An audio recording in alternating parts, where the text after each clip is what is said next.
የሼህ አላሙዲንን በሚመለከት የሼህ አላሙዲን ካሉበት ሁኔታ በብዙ ምክንያት ብዙ እስረኞች ባሉበት ሀገር እንዲፈቱ ጥረት ስናደርግ ቆይተናል።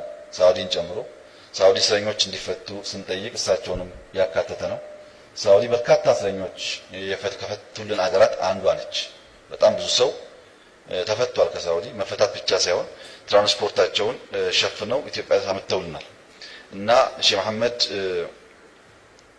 ባጠረ ጊዜ ጉዳያቸውን ጨርሰው ለመፍታት የሳውዲ መንግስት ፍላጎት እንዳለና ቃል ገብቶልናል።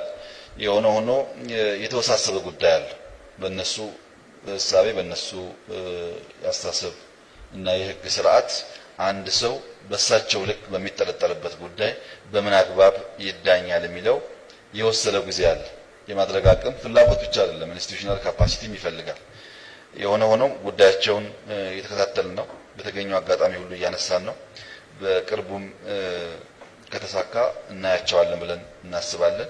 ፕሬዠራይዝ እናደርጋለን ቶሎ ጉዳያቸው ፈጥኖ እንዲፈታ። የሳውዲ መንግስት ላይ የሳውዲ ዜግነት ባላቸው ግለሰብ ላይ ነገ እንዲፈቱ ብለን ማዘዝ ግን አንችልም። አንዱ መከራከሪያ ዜጎቻችሁን ፈተንላቸዋል፣ እሳቸው የኛ ስለሆኑ ለኛ ብትተውት ዳኝነቱን የሚል ሐሳብ ያላቸው፣ እኛ ደግሞ ፓስፖርታቸው የእናንተ ቢሆንም እሳቸው የኛ ናቸውና እንደ ሌላ ኢትዮጵያዊ እንዲታዩ የሚል ጫና እየፈጠርን ነው። ክትትል እያደረግን ነው። ውጤቱን በጋራ እንጠብቃለን።